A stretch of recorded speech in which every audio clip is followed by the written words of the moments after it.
Perkenalkan Julius Pranata. Saya Julius. Dia seorang audiophile, hobi mengcustom motor, touring kemana-mana, dan dia owner Hobby Print. Saya owner dari Hobby Print Indonesia. Topik yang akan kita bahas di video kali ini adalah Direct to Garment.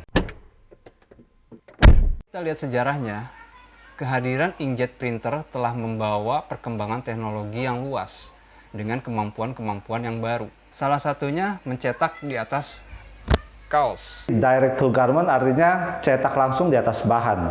Jadi kita menggunakan printer inkjet seperti ada yang pakai Epson atau Brother. Nah, kita pakai printer itu dibikin sistem flatbed, bahan ditaruh di atas flatbed, kemudian kita print dengan tinta DTG atau tinta sablon DTG di atas bahan tersebut. Sistem DTG ini pertama kali mulai itu di Amerika di tahun 96, tapi boomingnya itu baru di tahun 2005 diperkenalkan oleh Brother. Nah, setelah itu di Amerika semakin berkembang, akhirnya kami di Indonesia melihat peluangnya sangat besar, tapi ternyata mesin yang dari Amerika itu mahal banget. Kadang ada yang sampai 500 juta, ada yang 600 juta. Nah, akhirnya kami di Indonesia mencoba membuat sendiri printer DTG-nya dengan sistem modif. Kita di Indonesia juga akhirnya bisa punya mesin DTG dengan nilai yang cukup ekonomis. Buat yang mau usaha DTG, kalian bisa mulai dengan modal 19 sampai dengan 32 jutaan dengan rata-rata keuntungan 18 juta per bulan. Nah, sekarang saya akan jelaskan bagaimana proses sablon DTG itu. Tahap pertama adalah pre-treatment. Jadi pre-treatment adalah sebagai lapisan dasar dari sablon DTG. Sistem kerjanya juga tidak terlalu rumit. Kita cukup semprotkan ke kaosnya. Untuk semprotkan kaos ada beberapa cara. Bisa pakai spray parfum atau spray yang lebih besar, atau pakai kompresor, atau pakai electric spray gun, atau yang lebih terbaru lagi ada mesin khusus pre-treatment. Nah, setelah selesai semprot pre-treatment, setelah itu kita tinggal press kaosnya di mesin press kaos dengan suhu sekitar 160 derajat Celcius. Selesai press, kita udah siap cetak. Nah, untuk cetaknya kita bisa pakai mesin DTG yang rakitan lokal, atau sekarang juga sudah banyak mesin-mesin DTG build up atau impor dari luar, dan semuanya kualitasnya bagus.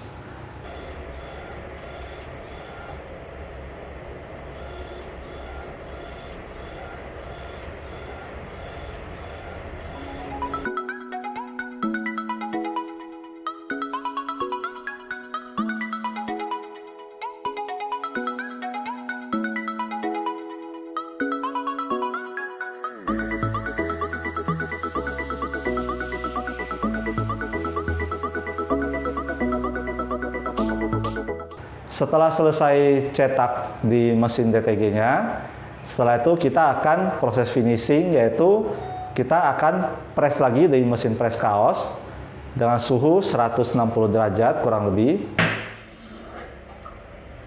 dengan timing sesuai yang direkomendasikan oleh pabrikan tintanya.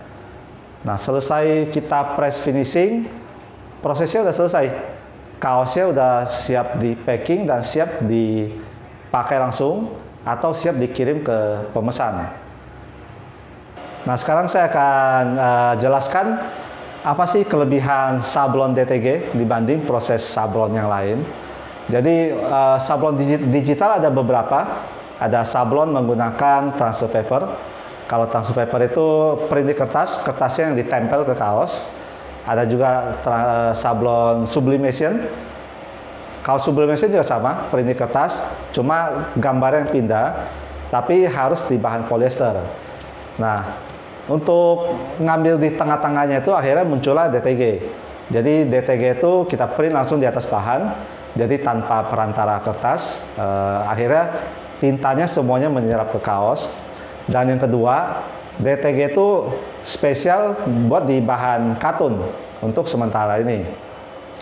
Nah, jadi DTG itu mengisi celah kekosongan antara transfer paper dan sublimation.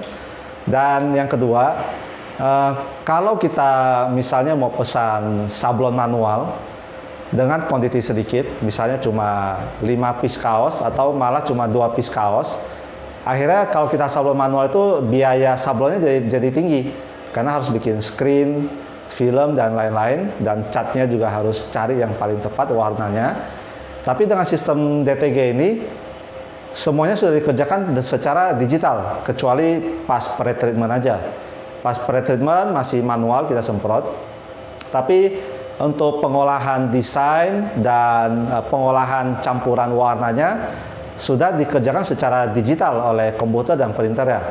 Nah, akhirnya dengan satu desain kita bisa produksi kaos sablon satu piece juga bisa langsung dengan biaya seminim mungkin. Nah, jadi itulah salah satu kelebihan DTG, akan semakin berkembang, ketahanan cuci juga sudah bagus, sudah bersaing dengan sablon-sablon yang lain, dan kedepannya sih menurut saya sistem digital ini akan semakin berkembang karena sisi fleksibilitas di desain, sisi warna, dan minimum ordernya. Karena kedepannya itu saya lihat market itu mintanya itu sablon satuan atau sablon yang sedikit, karena mereka sudah tidak mau stok kaos banyak atau mereka akan order sesuai event aja.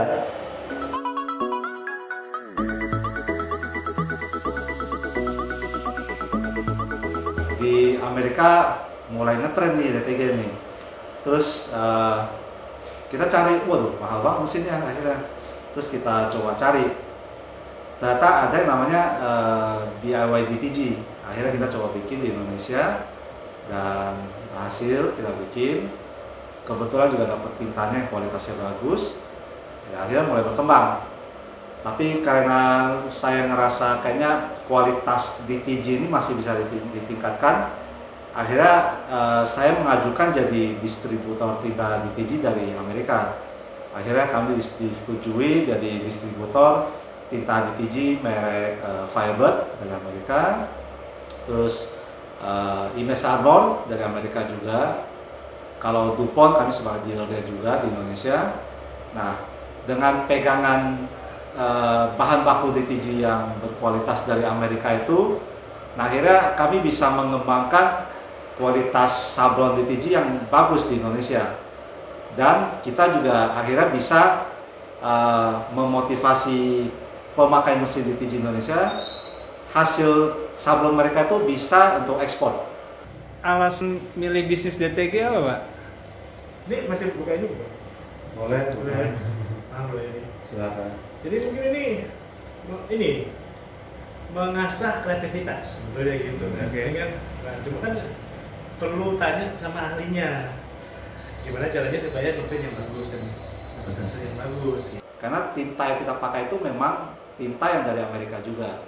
Kami di sini istilahnya sebagai trendsetter DTG, ya mau menyampaikan bahwa peluang usaha ini masih sangat besar.